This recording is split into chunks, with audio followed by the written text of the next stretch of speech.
Halo semuanya, perkenalkan nama saya Sadana Octavia Sirait dengan NIM 4232230003 dari Prodi Matematika Universitas Negeri Medan Stambuk 2023. Pada kesempatan kali ini, saya ingin menjelaskan materi mengenai pendidikan Pancasila pada bab 7, yaitu Pancasila sebagai dasar nilai pengembangan ilmu. Nah, yang pertama, pengertian dan pentingnya Pancasila sebagai dasar nilai pengembangan ilmu. Jadi, Pancasila sebagai dasar nilai pengembangan ilmu itu artinya kelima sila Pancasila merupakan pegangan dan pedoman dalam pengembangan ilmu pengetahuan dan teknologi. Dan beberapa terminologi yang dikemukakan para pakar untuk menggambarkan peran Pancasila sebagai rujukan bagi pengembangan ilmu pengetahuan dan teknologi itu antara lain eh, yang pertama Pancasila sebagai intelektual bastion, Pancasila sebagai common denominator, values, dan juga Pancasila sebagai paradigma ilmu. Dan adapun yang menjadi pentingnya Pancasila sebagai dasar nilai pengembangan ilmu bagi mahasiswa adalah untuk memperlihatkan peran Pancasila sebagai rambu-rambu normatif bagi pengembangan ilmu pengetahuan di Indonesia. Nah, di sini kita melihat eh, ilmu dalam perspektif historis. Itu yang pertama ada zaman pra-Yunani kuno. Jadi, ilmu pengetahuan berkembang melangkah secara bertahap menurut dekade waktu dan menciptakan zamannya, dimulai dari zaman pra-Yunani kuno, Yunani kuno, abad pertengahan, Renaissance, zaman modern, dan masa kontemporer. Yang pertama kita masuk ke zaman pra-Yunani kuno atau zaman batu, bisa kita lihat pada gambar. Jadi pada zaman ini disebut juga dengan zaman batu yang berkisar antara 4 juta tahun sampai 20.000 tahun. Dan pada zaman ini ditandai oleh kemampuan yang pertama adalah know-how dalam kehidupan sehari-hari yang didasarkan pada pengalaman. Yang kedua, pengetahuan yang berdasarkan pengalaman itu diterima sebagai fakta dengan sikap reseptif mind. Keterangan masih dihubungkan dengan kekuatan magis.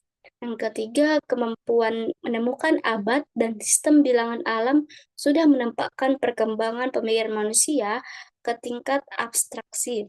Selanjutnya, kemampuan menulis, berhitung, menyusun kalender yang didasarkan atas sintesa terhadap hasil abstraksi yang dilakukan. Yang kelima, kemampuan meramalkan suatu peristiwa atas dasar peristiwa-peristiwa sebelumnya yang pernah terjadi. Nah, selanjutnya, adapun ya zaman Yunani kuno. Yunani pada masa itu dianggap sebagai gudang ilmu dan filsafat karena bangsa Yunani pada masa itu tidak lagi mempercayai mitologi-mitologi. Nah, dan selanjutnya ada zaman abad pertengahan. Nah, para ilmuwan pada masa ini hampir semua adalah para teolog, sehingga aktivitas ilmiah terkait dengan aktivitas keagamaan. Nah, selanjutnya pada gambar ini ada zaman Renaissance, itu ditandai sebagai era kebangkitan kembali pemikiran yang bebas dari dogma-dogma agama. Nah, Renaissance ini adalah zaman peralihan ketika kebudayaan abad pertengahan mulai berubah menjadi suatu kebudayaan modern. Dan ilmu pengetahuan yang berkembang maju pada saat ini adalah bidang astronomi.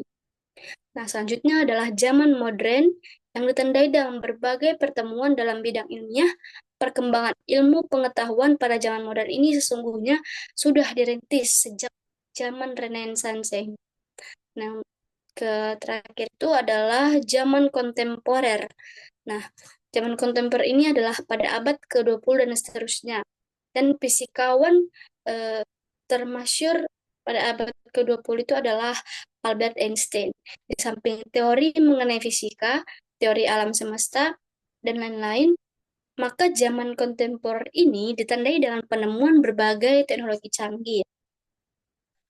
Nah,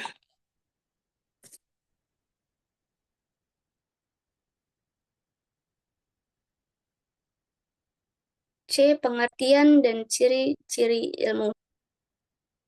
Jadi, Ilmu adalah rangkaian aktivitas penelaah yang mencari penjelasan suatu metode untuk memperoleh pemahaman secara rasional empiris mengenai dunia ini dalam berbagai seginya dan keseluruhan pengetahuan sistematis yang menjelaskan berbagai gejala yang ingin dimengerti manusia.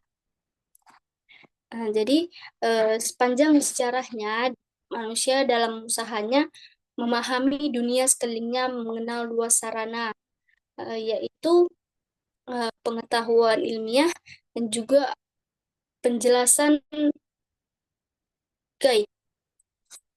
Pengetahuan ilmiah itu atau di kata lainnya itu adalah scientific knowledge. Yang kedua itu scientific problem, persoalan ilmiah, dan juga penjelasan gaib atau mystical explanations. Nah, jadi menurut Delangge ini hubungan antara pengetahuan ilmiah, penjelasan gaib, dan juga persoalan ilmiah tersebut dapat diperjelas pada Bagan. Nah, jadi dalam Bagan urutannya itu yang pertama adalah scientific knowledge, yang kedua scientific problems, yang ketiga adalah mystical explanations. Jadi ada hubungannya. Hubungannya itu yang pertama bidang pengetahuan ilmiah ini merupakan kumpulan hipotesis yang telah terbukti sah. Yang kedua bidang persoalan ilmiah dan merupakan kumpulan hipotesis yang dapat diuji tapi belum dibuktikan sahnya. Yang ketiga, ini merupakan kumpulan hipotesis yang tak dapat diuji sahnya. Ilmu pengetahuan diambil dari kata bahasa Inggris yang berasal dari bahasa Latin, scientia, dari bentuk kata kerja scire yang berarti mempelajari dan mengetahui. Nah, selanjutnya eh, ilmu itu haruslah diusahakan dengan aktivitas manusia. Aktivitas itu harus dilaksanakan dengan metode tertentu dan akhirnya aktivitas metodis itu mendatangkan pengetahuan yang sistematis. Nah, jadi menurut De Lianggang, pengetahuan ilmiah itu mempunyai 5 ciri. Nah, yang pertama itu adalah empiris. Jadi pengetahuan itu diperoleh berdasarkan pengamatan dan percobaan. Yang kedua, sistematis. Berbagai keterangan dan data yang tersusun sebagai kumpulan pengetahuan itu mempunyai hubungan ketergantungan dan teratur. Yang ketiga, objektif. Eh, Ilmu itu berarti pengetahuan itu bebas dari prasangka, perseorangan, dan kesukaan pribadi. Yang keempat, analitis. Pengetahuan ilmiah berusaha membeda-bedakan pokok soalnya ke dalam bagian-bagian yang terperinci untuk memahami berbagai sifat, hubungan, dan peranan dari bagian-bagian itu. Dan yang kelima adalah verifikatif dan dapat diperiksa kebenarannya oleh siapapun juga.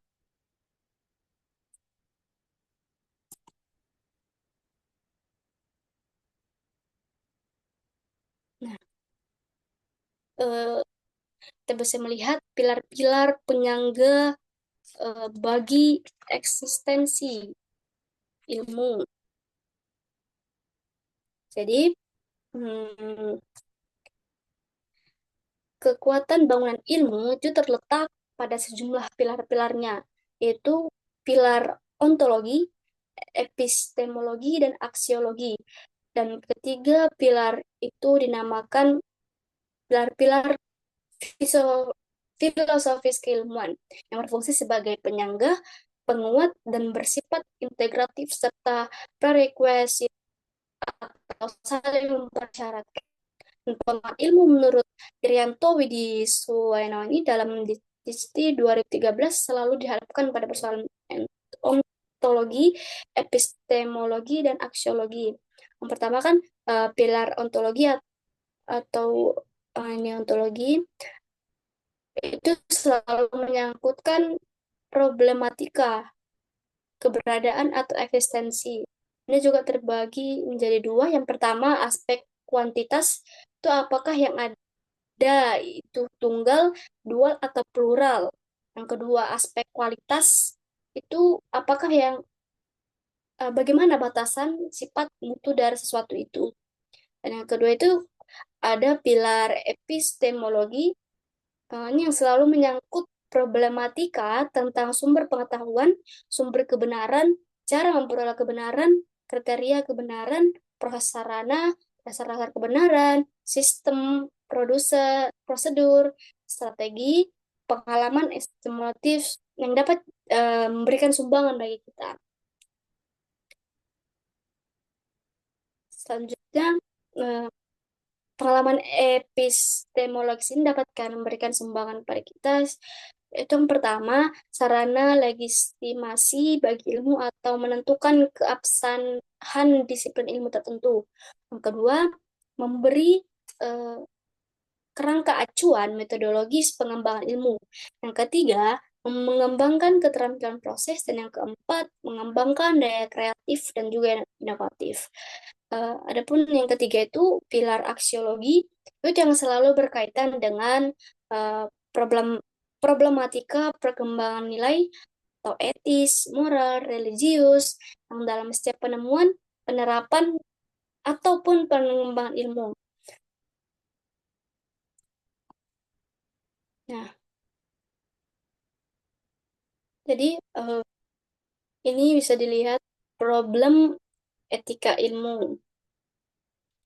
Ilmuwan kan dalam mengembangkan ilmu pengetahuan dan teknologi harus selalu memperhatikan kodrat manusia, martabat manusia, menjaga keseimbangan ekosistem, bertanggung jawab pada kepentingan umum, kepentingan generasi mendatang, dan bersifat universal. Karena pada dasarnya ilmu pengetahuan dan teknologi adalah mengembangkan dan memperkokoh eksistensi manusia, bukan untuk menghancurkan eksistensi manusia. Jadi ilmu itu adalah bebas nilainya atau tidak bebas nilainya. Jadi persoalannya adalah ilmu-ilmu itu berkembang dengan pesat. Apakah bebas nilai atau justru tidak bebas nilai? Bebas nilai yang dimaksud adalah sebagaimana Joseph Situmorang menyatakan bahwa bebas nilai itu artinya tuntutan terhadap setiap kegiatan ilmiah agar didasarkan pada hakikat ilmu pengetahuan itu sendiri. Paling tidak terdapatlah 3 faktor indikator ilmu pengetahuan bebas nilai. Yaitu yang pertama, ilmu harus bebas dari pengandaian, yakni bebas dari pengaruh eksternal seperti faktor politis, ideologi, agama, budaya, dan unsur kemasyarakatan lainnya. Yang kedua, perlunya kebebasan usaha ilmu agar otonomi ilmu pengetahuan terjamin. Nah, kebebasan itu menyangkut kemungkinan yang tersedia dan penentuan diri. Yang ketiga, penelitian ilmiah tidak luput dari pengembangan etis yang sering ditudungi menghambat kemajuan ilmu. Karena nilai etis itu sendiri bersifat universal. Jadi, kehati-hatian Weber dalam memutuskan apakah ilmu itu bebas nilai atau tidak bisa dipahami mengingat di satu pihak objektivitas merupakan ciri mutlak ilmu pengetahuan, sedang di pihak lain subjek yang mengembangkan ilmu dihadapkan pada nilai-nilai yang ikut menentukan pemilihan atas masalah dan kesimpulan yang dibuatnya.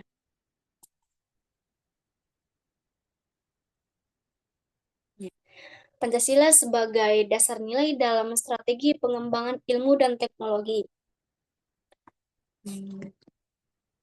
Kalau kita lihat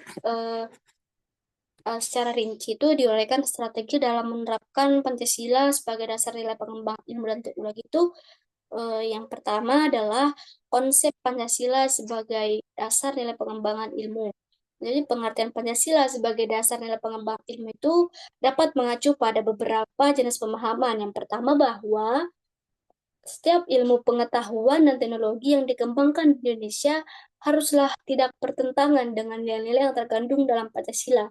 Yang kedua, bahwa setiap iptek yang dikembangkan di Indonesia harus menyertakan nilai-nilai Pancasila sebagai faktor internal pengembangan iptek itu sendiri. Dan yang ketiga, bahwa nilai-nilai Pancasila berperan sebagai rambu normatif bagi pengembangan iptek di Indonesia, yang artinya mampu mengendalikan iptek agar tidak keluar dari cara berpikir dan cara bertindak bangsa Indonesia. Dan yang keempat, bahwa setiap pengembangan iptek harus berakar dari budaya dan ideologi bangsa Indonesia sendiri, atau yang lebih dikenal dengan istilah indigenisasi ilmu. atau mempribumikan ilmu. Yang kedua, pentingnya Pancasila sebagai dasar pengembangan ilmu. Pentingnya Pancasila sebagai dasar pengembangan ilmu itu dapat ditelusuri dalam tiga hal. Yang pertama, pluralitas nilai yang berkembang dalam kehidupan bangsa Indonesia yang dewasa ini seiring dengan kemajuan iptek yang menimbulkan perubahan dalam cara pandang manusia tentang kehidupan. Yang kedua, dampak negatif yang menimbulkan kemajuan iptek terhadap lingkungan hidup ada dalam titik tadi yang membahayakan eksistensi hidup manusia di masa yang akan datang. Dan yang ketiga, eh, perkembangan iptek yang didinomasikan negara Barat dengan politik ikut menyalakan dalam kehidupan bangsa Indonesia seperti spiritualitas, gotong royong, solidaritas, musyawarah, dan cita rasa keadilan. Dan yang ketiga itu Pancasila sebagai sumber berpikir serta asas moralitas bagi pengembangan ilmu, pengetahuan, dan teknologi. Nah, jadi pengembangan nasional adalah upaya bangsa untuk mencapai tujuan nasionalnya sebagaimana yang dinyatakan dalam pembukaan Undang-Undang Dasar 1945. Dalam upaya manusia mewujudkan kesejahteraan dan peningkatan harkat dan martabatnya, maka manusia mengembangkan ilmu pengetahuan dan teknologi. Dan Pancasila telah memberikan dasar nilai-nilai bagi pengembangan iptek demi kesejahteraan hidup manusia. Nah, selanjutnya adalah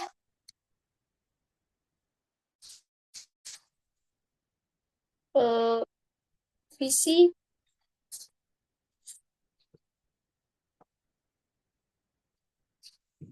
ilmu di Indonesia. Jadi, saran Abbas Hamid pertama itu haruslah mampu mewadahi kebudayaan masyarakat karena dengan memerhatikan kebudayaan masyarakat, ilmu diharapkan dapat berkembang persis seperti yang dikehendaki masyarakat. Yang kedua, adanya keinsafan tidak melulu kesadaran bahwa ilmu bukan satu-satunya untuk memperoleh kebenaran. Yang ketiga, pendidikan moral atau etika dan etika Pancasila serta moral keagamaan syarat mutlak bagi moral para ilmuwan agar memiliki etika profesional yang seimbang. Yang keempat, perlunya pendidikan filsafat, khususnya filsafat ilmu atau epistemologi bagi pendidikan tinggi. Nah, tetapi adapun yang menjadi visi dan orientasi operasionalnya diletakkan pada dimensi-dimensi. Yang pertama adalah teleologis dalam arti bahwa ilmu pengetahuan hanya sekadar yang memang harus kita pergunakan untuk mencapai suatu tujuan. Yang kedua, etis dalam arti bahwa ilmu pengetahuan harus kita operasionalisasikan untuk meningkatkan harkat dan martabat manusia. Yang ketiga, integral atau integratif yang dalam arti bahwa penerapan ilmu pengetahuan untuk meningkatkan kualitas manusia sekaligus juga diarahkan untuk meningkatkan kualitas struktur masyarakatnya sebab manusia selalu hidup dalam relasi baik dengan sesama maupun dengan masyarakat yang menjadi ajangnya.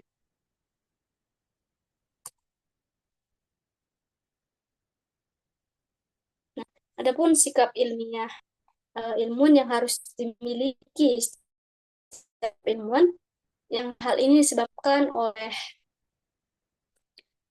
karena sikap ini adalah suatu sikap yang diarahkan untuk suatu pengetahuan ilmiah yang bersifat objektif. Jadi, sikap ilmiah yang perlu dimiliki para ilmuwan Abbas Hanami itu ada 6. Yang pertama, tidak ada rasa pamrih. Yang kedua, bersikap yang baik pernyataan maupun indera serta budi. Yang keempat, adanya sikap yang berdasar pada suatu kepercayaan. Eh, yang kelima, adanya suatu kegiatan rutin bahwa seorang ilmuwan harus selalu tidak puas terhadap penelitian yang telah dilakukan. Dan yang keenam, seorang ilmuwan harus memiliki sikap etis yang selalu berkehendak untuk mengembangkan ilmu untuk kemajuan ilmu dan untuk kebahagiaan manusia. Nah, sekian penjelasan saya dari bab 5. Apabila ada kesalahan kata, saya mohon maaf. Terima kasih.